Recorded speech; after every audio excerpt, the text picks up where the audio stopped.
Nadia Quiñones. Es licenciada en Ciencias Jurídicas y Sociales, abogada y notaria por la Universidad Landívar de Guatemala. Tiene una maestría en Derecho de Empresas y un posgrado en Propiedad Intelectual por la Universidad San Carlos de Guatemala. Tiene un diplomado de Anticorrupción y Cumplimiento Internacional de George Washington University Law School y un máster en Compliance, Privacidad de Datos, Legal y Compliance por la Universidad Europea Miguel de Cervantes.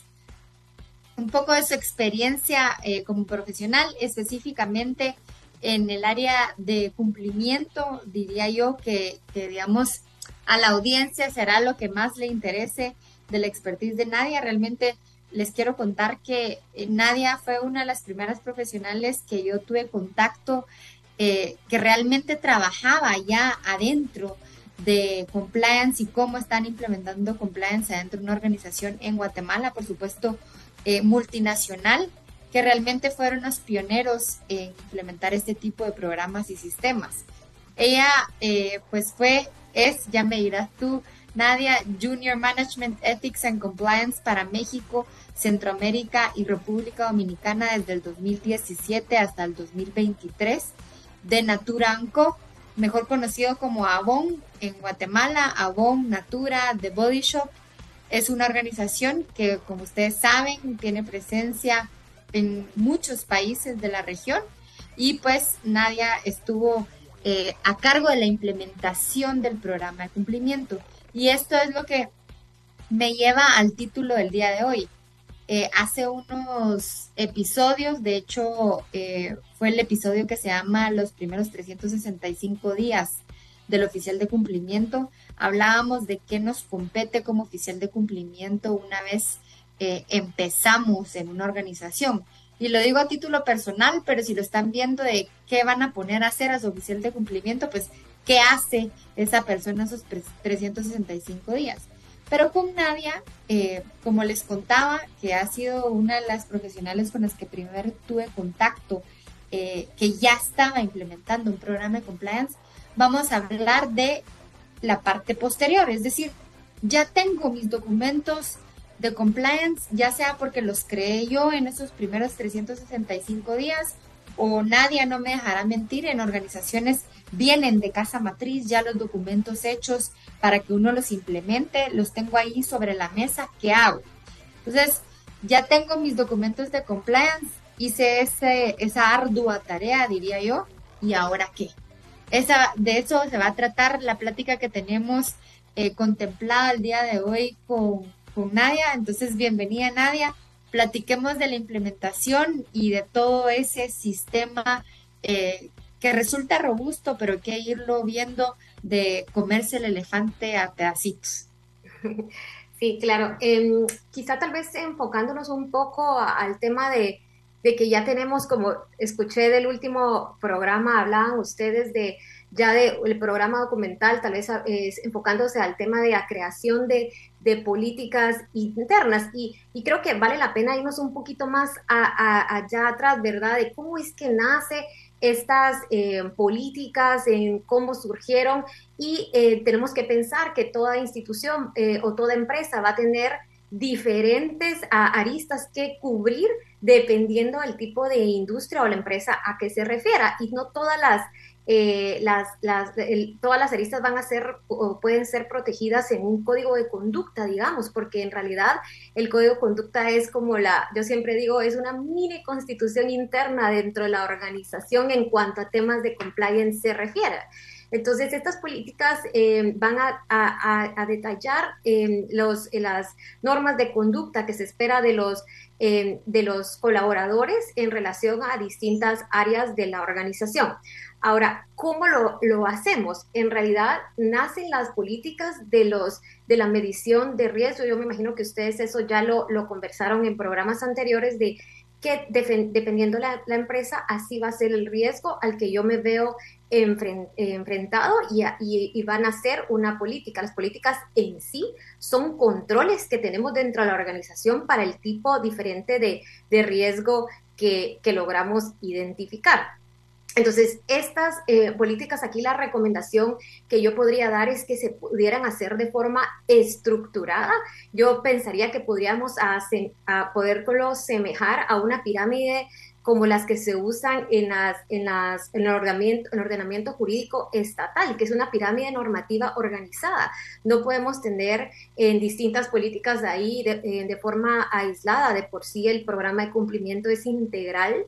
Entonces, de esa forma tendríamos que poner, ¿verdad? Podríamos organizarlas ya sea como de norma de mayor jerarquía del código, después tenemos políticas específicas, quizá después tenemos procedimientos y de esta forma, ya sea si somos una empresa que nuestro departamento creó las políticas, digamos, de forma local como país, o sea o que vienen de la matriz, por ejemplo, de forma internacional, y de igual manera, cada vez que exista la creación de una nueva política, se rija a la estructura que nosotros hemos realizado, porque en la medida que nosotros mantengamos ordenado ese montón de documentos que van a ser el soporte del programa de cumplimiento, se puede implementar de mejor manera. Excelente, Nadia. Yo creo que es una forma perfecta de iniciar todo esto tan complejo que se escucha, pero realmente, eh, digamos, derivado de, por supuesto, se nota tu experiencia, podemos ir viendo cómo esto puede ser una realidad práctica. Hablabas de controles, políticas, no hay que decirles políticas, sino verlo como un control que nació de algo, no porque sí tenemos políticas, no porque sí existe el compliance, sino realmente está directamente relacionado con cuál es el giro de negocio, cuáles son mis riesgos, por lo tanto, dónde me encuentro geográficamente y por lo tanto, razón por la cual tengo las políticas que tengo. Nos vamos a ir a corte, Nadia, empezando con este programa, esa introducción bastante detallada del por qué, y vamos a empezar entonces a platicar del cómo. Nos vamos a corte y regresamos en unos minutos.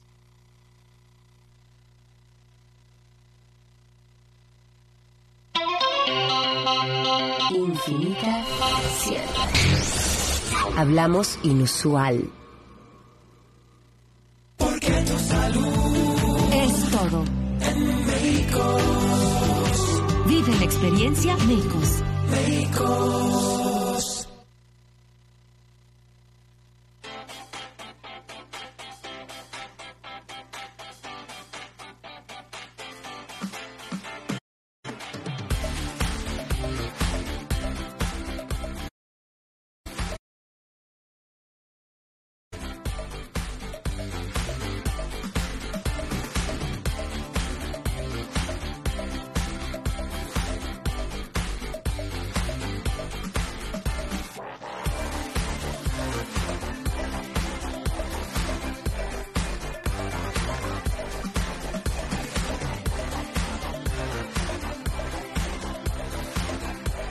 Seguimos platicando entonces en el programa de la ética al compliance, cómo implementar compliance y no morir en el intento. Estamos conversando con Nadia Quiñones sobre realmente cómo debemos de ver la implementación de un programa de cumplimiento de una manera sencilla y práctica, que realmente es lo que trata este programa, de aterrizar al cómo implementar el compliance realmente en el día a día. Por lo tanto, eso me llega a la pregunta, Nadia, ¿cuál sería la secuencia lógica de implementación? ¿Existe una secuencia lógica o tenemos que atender a las características propias de la organización? Digamos que ya tengo mis documentos, o que yo hice, o que me pasaron de casa matriz, o que yo identifiqué que necesitábamos, esos controles que hablabas antes del corte. ¿Qué sigue? ¿Con qué empiezo? Hablabas del código de ética como una mini constitución adentro de la organización. ¿Cómo empiezo realmente a implementarlo? Si hay una lógica atrás de esa implementación o no, cuéntanos un poco. Paola, entiendo que desde que ya tenemos el documento, ¿verdad? Ya identificamos los riesgos. Ya lo tengo.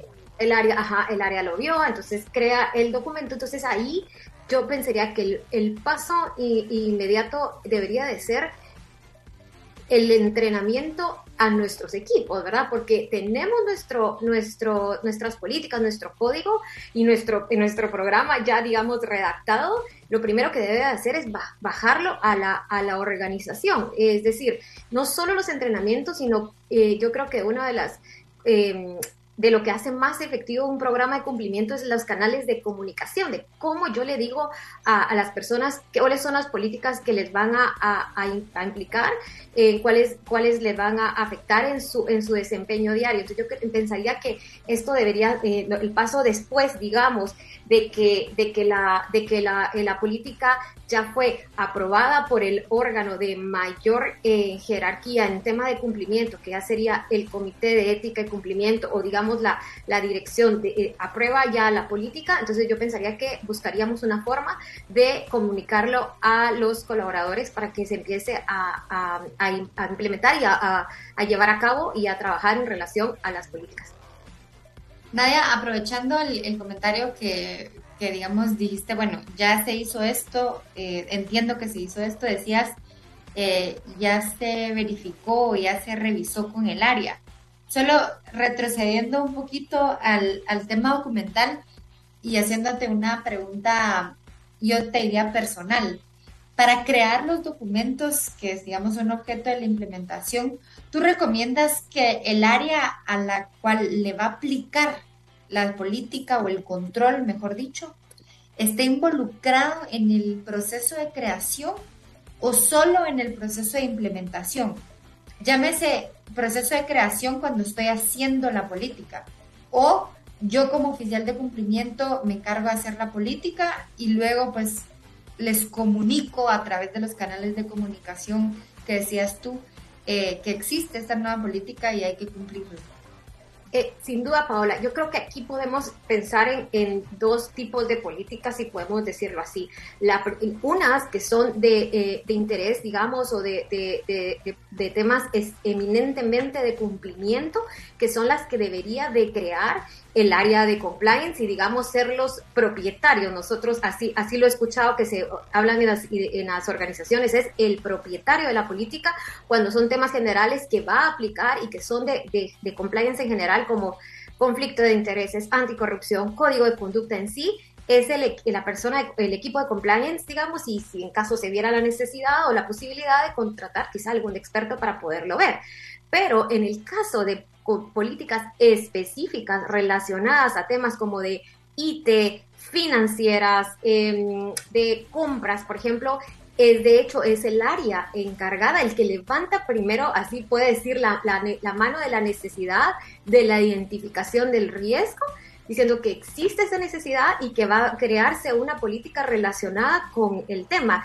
Por supuesto, siempre de la mano de compliance, ahí podemos involucrar inclusive a legal para poder realizar estas políticas. Definitivamente es el área encargado el que va a tener, podamos decir, un conocimiento tal vez más al detalle del día a día y la necesidad de lo que se pueden establecer en la política. Pero siempre eso es un trabajo de la mano y siempre en equipo con las otras áreas, ¿verdad? Entonces sí puede ser que sea una realizada dependiendo de la política por compliance y una en donde va a haber la necesidad que sea el departamento que lo haga, pero nunca se trabaja, y la recomendación ahí sería no trabajar de forma aislada, sino en conjunto, porque el conocimiento del oficial de cumplimiento para una política que no sea específica de compliance va a permitir que la política sea caiga dentro de la estructura que habíamos hablado al inicio dentro del programa de cumplimiento. Ok, sí, porque gracias por tu recomendación, Nadia, sin lugar a dudas es importante escucharlo. Yo he tenido bastantes conversaciones con oficiales de cumplimiento, digamos, de organizaciones de diferentes tipos, y hay algunos que sostienen que involucrar a las áreas solo complica el proceso. Dicen inclusive es como tirarse un tiro al pie. Lo involucro y entonces nunca termino de sacar la política. Y entonces, por lo tanto, prefieren, digamos, ese trabajo individualizado y luego ver qué pasa. Pero yo soy de la opinión, justo como la tuya, que hay que trabajar en equipo, y quien no pueda trabajar en equipo con cumplimiento, pues sin lugar a dudas no tiene, digamos, el objetivo bien establecido en materia de cumplimiento, que es ese trabajo de forma transversal en la organización y bajo ningún tipo de jerarquía o mandato de parte de compliance. Eso es un poco siguiendo con realmente los cimientos de los equipos de cumplimiento. Entonces yo estoy muy, muy de acuerdo con tu posición, pero no puedo dejar de mencionar que existen personas, por supuesto, que piensan que es mejor lo hago solito en mi escritorio de cumplimiento, en mi oficina, y ya después les cuento y vemos si hay que cambiar algo. Realmente cada uno pues conoce la cultura de su organización. También estoy consciente que el timing de las organizaciones es distinta. A veces una organización está en un momento en el que se necesita ese individualismo y que no lo comparta hasta que ya esté. Y hay otros que en definitiva tienen, digamos, el tiempo de poder pasar por ese proceso. Pero de acuerdo contigo, Nadia, muchísimas gracias y perdona ahí por sacarte un poco del enfoque, pero ya que lo mencionaste, dije, voy a ver qué piensa ella o cuál es su experiencia en ese sentido.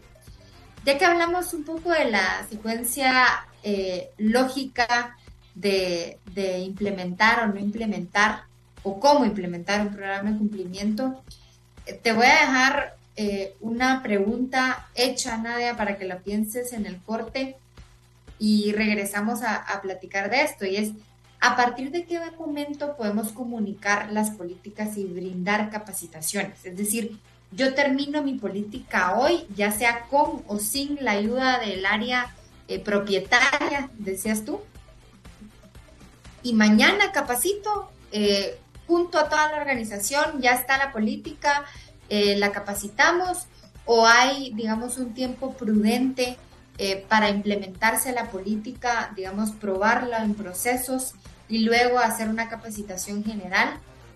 Quédate con esa idea, Nadia, nos vamos a ir a corte y regresamos para platicar de esto, ¿sí?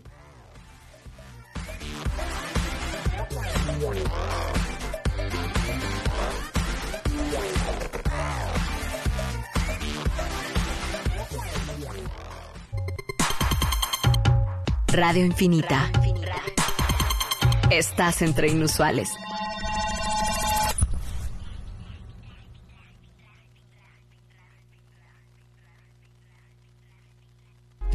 ¿Quieres lograr tus sueños? Te hacemos la UPA hasta por 200,000 quetzales con Presta UPA, con una tasa de interés del 1.25% mensual sobre saldo y muchos beneficios más. Acércate a Cooperativa UPA Esmicope o escríbenos al WhatsApp 2290-7777, porque nosotros te hacemos la UPA.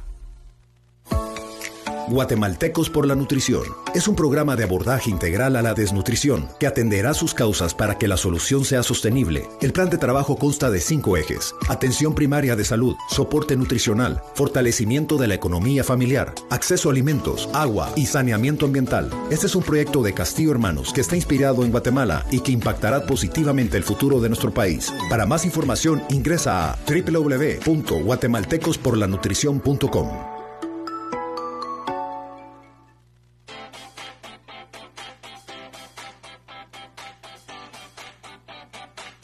Regresamos entonces al programa de la ética del compliance, cómo implementar compliance y no morir en el intento. Antes del corte le decía a Nadia, bueno, ¿hay algún momento recomendable para empezar a capacitar sobre las políticas que ya tengo creadas? ¿O realmente es, bueno, nace hoy la política, se firma y aprobado por la alta dirección, mañana ya puedo capacitar y ver qué hago con ese documento para que sea una realidad? ¿Cuál es tu recomendación? ¿Qué has visto en la práctica, Nadia? ¿Y qué nos podrías decir de ese tema? Sí, Paula, en realidad la experiencia que he tenido es que está la política, está el borrador, después la política, digamos, aprobada. Es que lo primero en las organizaciones es que se tienen reuniones con los equipos a quien les va a impactar digamos, de forma directa la nueva política, porque dependiendo el área o el tema que está regulado en la política, puede ser que no a todos les impacte de la misma manera, y cuando sale la política, pues las áreas a las que tiene mayor injerencia pueden tener muchas más dudas que lo que puede tener un colaborador a quien realmente en su día a día no le va a tener ningún impacto. Entonces, sí, yo pensaría que esa parte que tú mencionaste antes del corte de ¿será que debería de haber como algún ejercicio para ver si funciona o no? Cuando ya se da la creación de las políticas, en la mayoría de los casos, todos los procedimientos que están plasmados en política, porque en realidad lo que pasa en política es que se plasma muchas veces un procedimiento que la organización va a implementar. Entonces queda plasmado de forma escrita. En realidad lo que queda, ¿verdad?, es por escrito lo que ese procedimiento o ese proceso o lo que debería de estar cumpliendo las distintas áreas. Entonces yo pensaría que sí, sale la política, está aprobada y quizá el paso inmediato sería buscar a los equipos en donde pueden tener y que alguna implicación, y que lo más probable, y es muy interesante escuchar, porque uno tal vez como compliance y puede verlo en forma diferente a lo que lo puede ver una persona que se encarga del área. Puede levantar la mano y decir, no, mira, pero aquí lo que pasa es esto. Entonces uno ya va a poder tener las respuestas cuando esa política ya salga de lanzamiento para todos los colaboradores. Yo me iría empezando con las áreas con las que tienen más impacto en cada política que se va a lanzar. Y gracias Nae, cuando hablas de áreas, también te estás refiriendo a terceros interesados, no solo al interno de la organización. Es decir, si una política le llega a alcanzar a un tercero externo de la organización, igualmente, digamos, el orden de implementación sería hacer ese acercamiento con esa parte interesada. Yo considero, y ahí la recomendación que daría es, sí, el tema de los terceros es de suma importancia en los programas de cumplimiento, porque pueden acarrear un riesgo muy grande para la organización. Hay muchas actividades que hacen los terceros que nos pueden involucrar, aún, yo siempre digo el ejemplo, aún sin tener un mandato. Todo lo que hacen los proveedores o los terceros en nombre de nosotros, de como compañía, nos puede afectar y tener implicaciones legales, inclusive en materia penal, ¿verdad? Entonces, yo creería que ellos deberían de ser de los que deben de ser capacitados. Sin embargo, yo empezaría primero con las áreas que tienen una implicación con la política para tener claridad, ¿verdad? Y porque son muchas veces las que van a estar resolviendo dudas de primera mano, podríamos decir, dependiendo, digamos, el propietario de lo que habíamos hablado.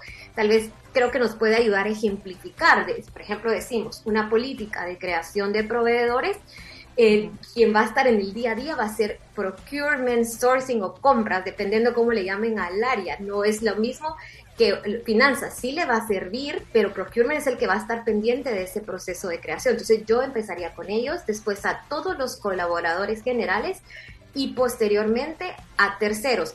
Por supuesto que estoy pensando ahorita en una organización grande, pero si nos vamos a una organización, digamos a una pyme, digamos, o en realidad a las pequeñas, ahí puede ser que no podamos hacer esa división de primero los colaboradores, primero los proveedores, sino que tal vez empezamos a hacerlo de una vez en conjunto, ¿verdad? A todas las personas. Pero en el caso de proveedores, Paola, si bien es cierto que hay una necesidad de entrenamiento que es indispensable, también yo recomendaría, y no sé si tú estás de acuerdo con eso, es de que se haga de forma separada en la medida de lo posible, sin mis,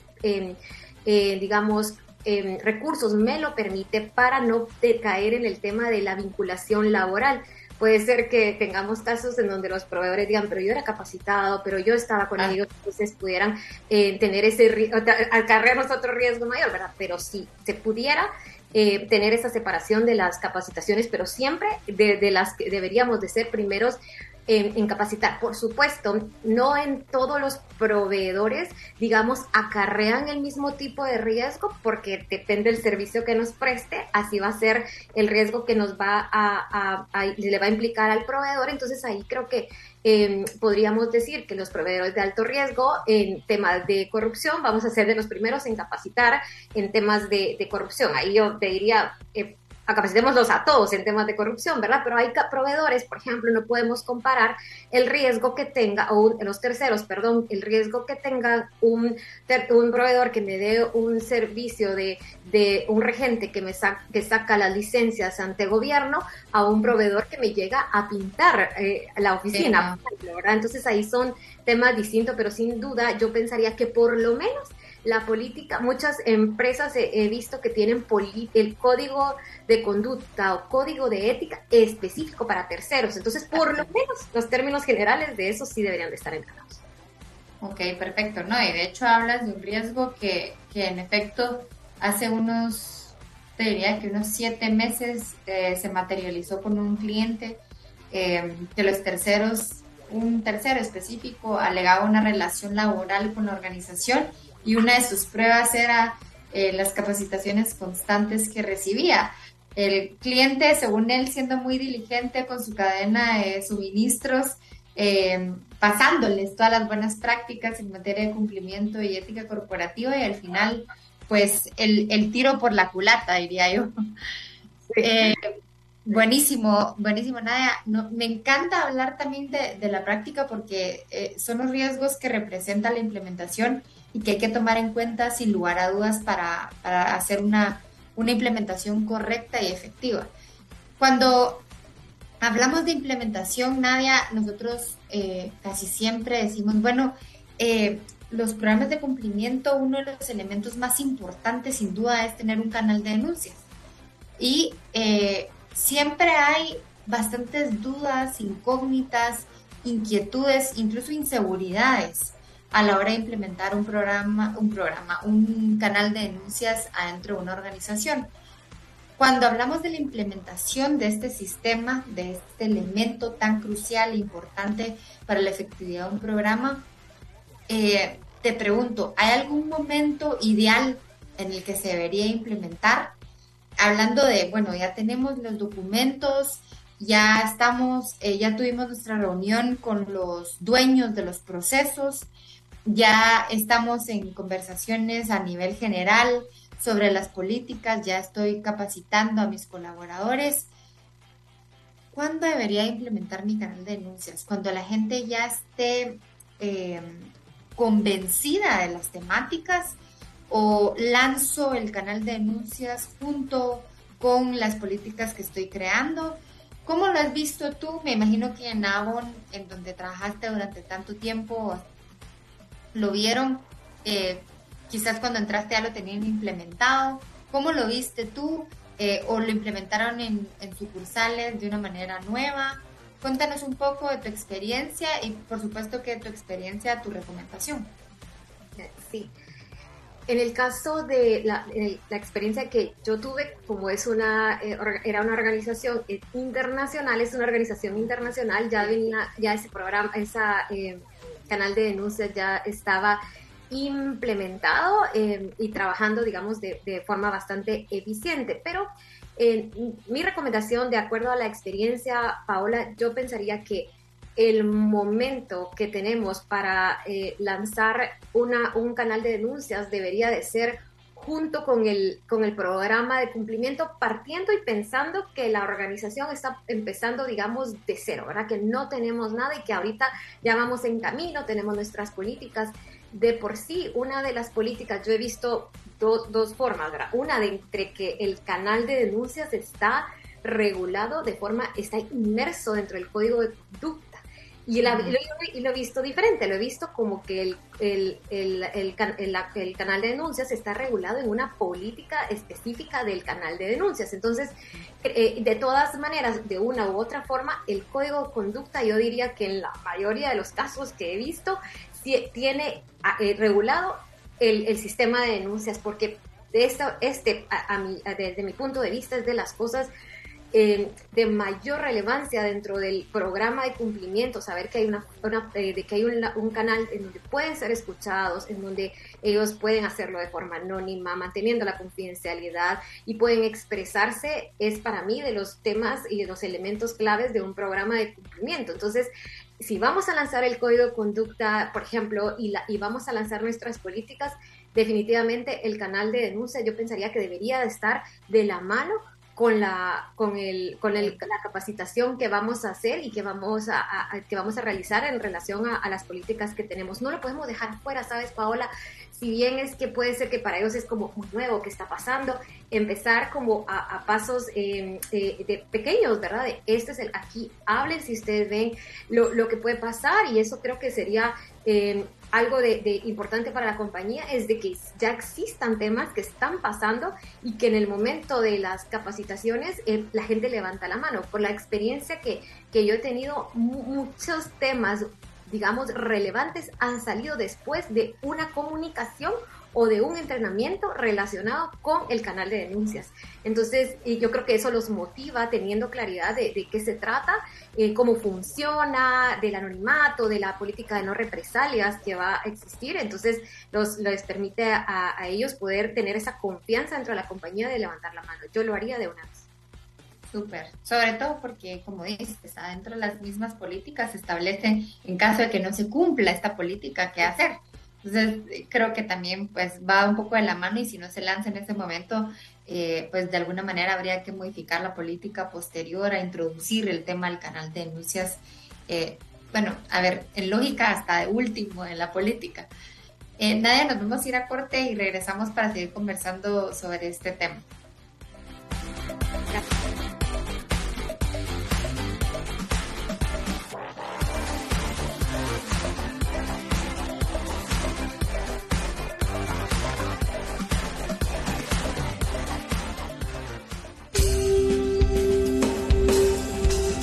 Come one, come all into a temple of sound. Infinita FM 100. Confirmado. Claro, el internet más rápido de Guatemala. Claro que sí. UPANA, Universidad Panamericana, presenta la canción que te llevará a un viaje de determinación y sueños. Hay un camino que es el que debo seguir. Es mi destino, lo que voy a construir. Con Dios al frente, mi ilusión va más allá. Es diferente, todo lo puedo lograr. No tengo dudas, hoy he decidido ya. Es mi futuro, sé que lo voy a lograr. Un lugar de integridad, excelencia y amistad, donde yo quiero estudiar. Es la universidad.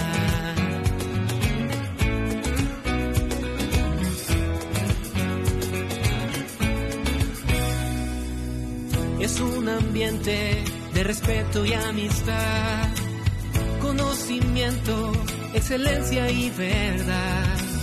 Es diferente, es más que universidad. Su liderazgo es lo que me hace confiar. No tengo dudas, hoy he decidido ya. Es mi futuro, sé que lo voy a lograr.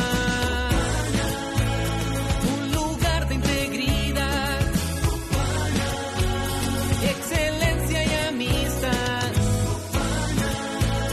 donde yo quiero estudiar. Es mi universidad.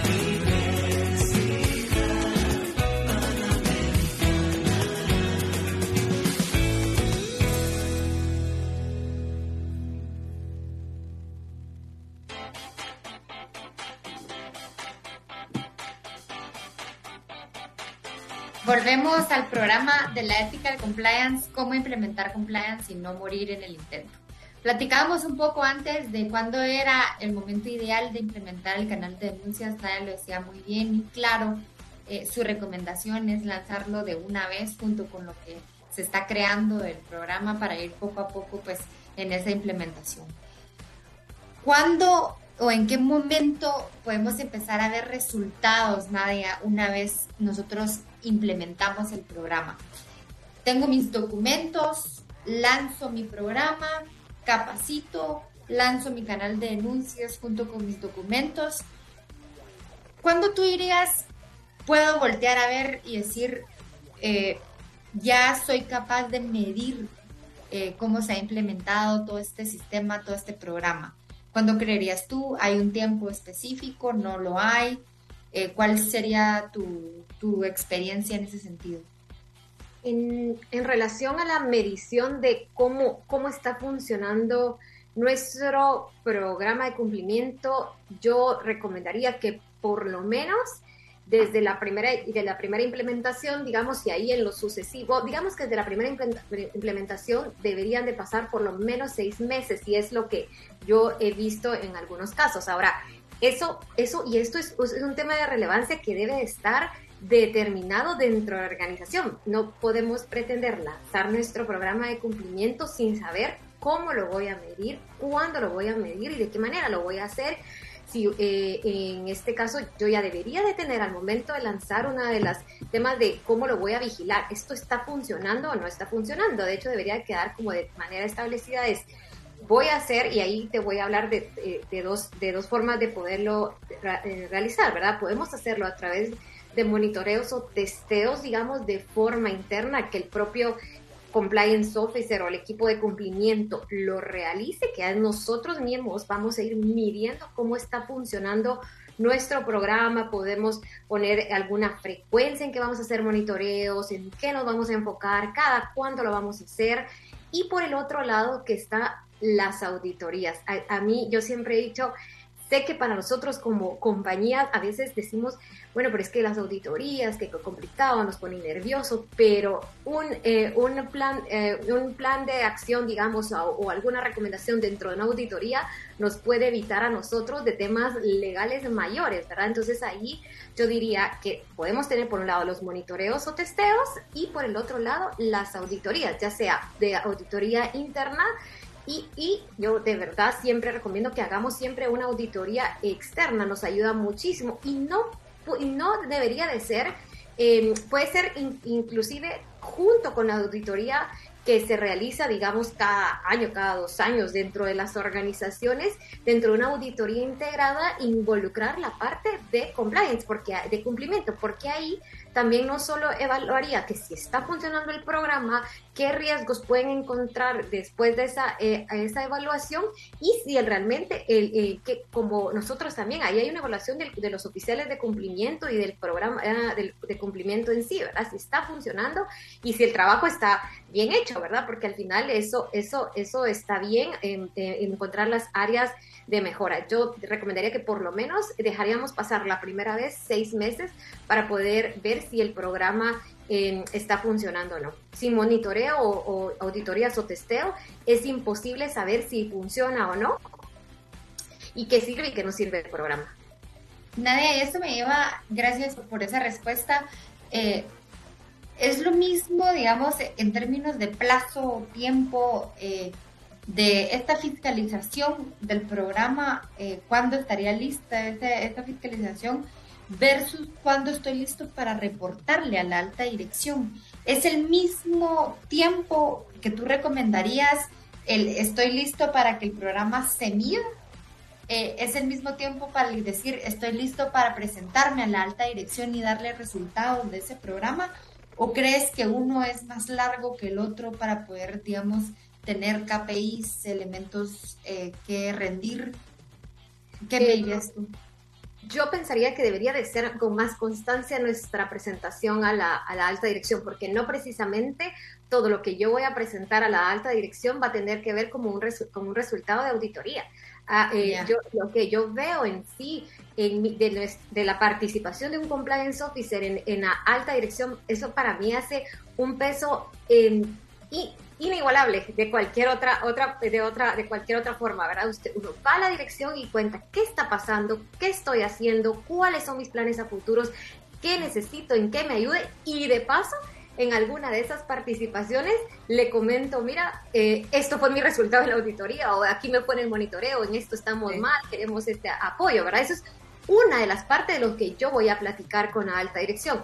Yo pensaría que participar de una vez al mes, pienso que tal vez es mucho, y más para las organizaciones que en el día a día tienen muchísimos planes de agenda, la alta dirección tiene muchos planes de agenda que discutir, pero qué sé yo, de si nos dan oportunidad de forma bimensual o trimestral, al menos contar qué está pasando, cuáles son mis planes, capacitaciones, nuevas políticas, qué es lo que está funcionando, porque es ahí en donde uno requiere el apoyo de la alta dirección para todo lo que se necesita dentro del programa. Excelente, me parece excelente tu punto de vista, porque el reporte a la alta dirección no precisamente es lo ya vivido, sino qué necesito, qué se viene, qué estoy haciendo en este momento, y no como una fotografía de lo que ya pasó, sino que es otro tipo, digamos, de elementos que tomar en cuenta. Nadia, te hago una pregunta que yo constantemente la recibo y que entiendo es complicada su respuesta, pero quiero ver, digamos, en base a tu experiencia todos estos años, en una organización que sin lugar a dudas te tocó ir con la mejora continua del programa. Cuando se trata de cambios y actualizaciones de políticas y documentos, sucede. Es decir, yo hago un documento hoy, una política anticorrupción, o porque cambian las leyes, o porque cambian los giros de negocio de la organización, o porque hay mejores prácticas, o porque me di cuenta que no se desarrolló una temática como debería haberse desarrollado, o que el feedback de la organización hay que modificar esta parte de la política. Existe esa necesidad de modificación y actualización. Pero, ¿cuándo es prudente hacer cambios en políticas? Digamos, por lógica, yo siempre digo, en definitiva, no inmediatamente. No podemos hacer un cambio en una política al mes de haberse publicado, porque eso le quita credibilidad, digamos, a ese documento. ¿Cuándo sería, a tu criterio, prudente hacer modificaciones, aunque yo publiqué hoy la política y mañana me di cuenta que hizo falta algo, me toca esperar cierto tiempo, o tú recomiendas hacer los cambios de una vez? ¿Cómo funciona eso de actualización y mejora de documental de políticas, procedimientos, inclusive el código de ética? Y yo pensaría, Paola, que uno de los sellos distintivos que tiene un programa de cumplimiento efectivo es la capacidad que va a tener de mejorar y evolucionar, ¿verdad? Todo el tiempo está cambiando, todo evoluciona, el negocio cambia con el tiempo, los entornos en que opera, la naturaleza de los clientes, digamos, la industria, los estándares que lo rigen, las leyes que lo rigen. En el caso de legislación, lo más probable es que uno ya tenga una idea, ¿verdad? Porque al menos uno sabe que existe alguna iniciativa por ahí que anda y que existe en el ambiente. Digamos, si no fuera tema de legislación, que es yo pensaría que es muy poco probable que nos llegue a pasar, porque al menos uno ya tiene una idea. Yo he tenido casos en donde estamos a punto de salir con una nueva política, pero decimos, hey, tenemos que esperar porque viene esto en camino, nos toca posponer el lanzamiento, ¿verdad? A manera de podernos equilibrar y tener que modificar en caso de que hubiera la necesidad por el tipo de que sea algo imperativo, ¿verdad? Entonces, que pocas veces lo regulan las políticas. De lo que yo tengo experiencia, no es algo que establece específico en la legislación, porque para eso está la ley. Generalmente la política ve como temas muy, muy arriba de esto, más generales, digamos, de amplio, no específico de la ley, porque para eso está la legislación local de cada país. Pero en el caso si es de otra cosa, ¿verdad? Que no sea imperativo, yo diría, esperemos. Estoy totalmente de acuerdo contigo de lanzo hoy, pero miren, me equivoqué, vamos a modificarle y la modifico dentro de un mes. Yo pensaría que no es lo ideal. Si hay forma de poderlo posponer, yo sí esperaría al menos 6 meses. Yo no sería recomendable cambiarla de forma inmediata. Primero porque ya lanzamos, estamos entrenando y ahora no, siempre no, me equivoqué. Y 6 meses como mínimo, yo pensaría que por lo menos 1 año. Si podemos posponerlo, salvo que sea un tema que sea imperativo, que a nosotros nos obligue por tema legal. Y esto me lleva a una duda. Yo te cuento, un cliente que entré a hacer una consultoría puntual, me topo con un caso que en los últimos 5 años habían hecho 6 modificaciones a sus valores. Sí, digamos, quiere decir que cambiaron de valores 2 veces en un año y posteriormente anualmente cambiaron de valores. Está bien cambiar políticas y procedimientos, pero los valores de la organización, ¿qué opinión merece ese cambio? ¿Crees que es válido? ¿Recomiendas que en algún momento se cambien los valores o creerías que hay que ser fiel a los valores establecidos desde un principio y cambiarle el enfoque quizás? ¿Qué piensas de, por ejemplo, ese caso que te acabo de mencionar?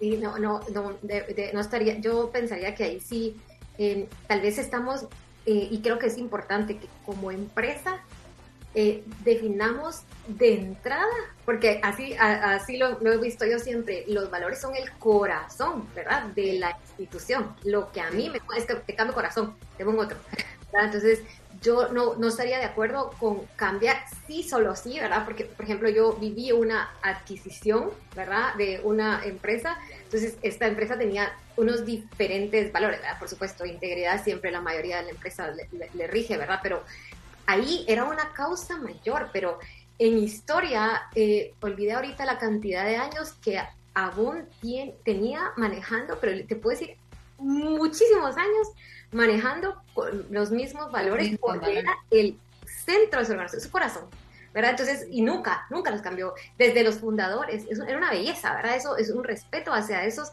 valores y que al final de los valores, ¿verdad?, nace el código de conducta. De ahí es como, ¿verdad?, la cadenita. Entonces, no sería recomendable, como salvo los casos extremos, ¿verdad? Si realmente yo llego a entender que esto se ve la necesidad por el cambio de lo que está pasando, va evolucionando, pues en casos extremos lo haría Paola, pero yo pensaría que me gustaría que las empresas, la recomendación sería mantenerse fiel a los valores que le dieron inicio a la creación. Sí, sin dudas. Yo creo que, digamos, después de esta conversación que ya se nos está acabando el tiempo, por cierto, a mí me queda una moraleja bien clara en base a tus intervenciones y recomendaciones de la experiencia. Y es que, sin duda, cuando estamos frente a un programa de cumplimiento, hablamos de flexibilidad, hablamos de una implementación continua, constante, digamos, con elementos de fiscalización claros, elementos de rendición de cuentas sin lugar a dudas, la apertura a trabajar en equipo para crear más y mejores controles, llámese políticas, procedimientos, códigos de ética, pero la flexibilidad tiene un límite, porque si utilizamos esa flexibilidad con un libertinaje absoluto, también estamos mandando el mensaje de desorden, no enfoque del programa, y la falta de credibilidad o pérdida de credibilidad, sin lugar a dudas, va a ser algo fundamental. Entonces, no sé tú, Nadia, pero yo creo que el balance en todo esto es crucial y lo tiene que tomar en cuenta sin lugar a dudas para poderlo implementar de una manera correcta adentro de una empresa. No sé si tú quisieras agregar algo más en esa idea para terminar el programa el día de hoy. Sí, tal vez, Paola, sí, yo pensaría es vital que el equipo de cumplimiento o compliance officer se vea dentro de la organización como un aliado. Es verdad que uno no puede ser el stopper, ¿verdad? No puedes hacer eso, porque al final en las empresas lo que necesitan es hacer el negocio, vender sus productos, vender sus servicios, pero en esa misma flexibilidad que puede tener un programa de cumplimiento para acompañar al negocio, no hacerle de hacer un impedimento para la realización de sus fines. Sí hay temas que no son negociables y eso creo que es de lo vital. Hay temas que no son negociables, por ejemplo, temas de integridad, de temas de anticorrupción, no es negociable, ¿verdad? Pero hay otras cosas que uno dice, bueno, por aquí esto lo podemos manejar y esto nos vamos a lo que hablamos al inicio. Yo identifiqué mis riesgos, quiero ver cuáles son mis riesgos más altos, veo si esto me afecta a este riesgo que identifiqué en el inicio, ¿lo puedo manejar? No lo puedo manejar, ¿hasta dónde? ¿Verdad? Entonces, creo que ahí podemos manejarnos y poder siempre apoyar a la compañía. Sí, la flexibilidad sin duda se ve a ti, justo como la acabas de mencionar, pero siempre en un esquema estricto de seguimiento y con un objetivo en la mente, que es la mitigación de los riesgos trazados desde un principio. Con eso claro, yo creo que cualquier flexibilidad que se va dando en el camino, pues de alguna manera se puede ir acoplando. Pues no me queda más que darte las gracias, por supuesto, Nadia, por de verdad aceptar este espacio con nosotros. Yo espero poder compartir contigo otros espacios relacionados a la implementación de los programas. Como lo dije en introducción, de verdad fuiste una de las primeras profesionales con quien yo tuve interacción de ya estar implementando un programa de cumplimiento, más en una organización tan grande como en la que te desenvolviste en compliance. Así que mil gracias por eso. Sin duda te vamos a pedir otra vez tu intervención para otras temáticas que nos hemos trazado en este programa, que la idea es verlo en la práctica y que la gente le pierda el miedo a esos mitos que existen relacionados con los programas de compliance alrededor, por lo menos de la región, Guatemala empezando. Gracias, Paola, a ti por la invitación. Siempre estoy ahí para servirte y cualquier cosa estamos siempre en contacto. Excelente. Muchísimas gracias a ti y a nuestra audiencia, por supuesto.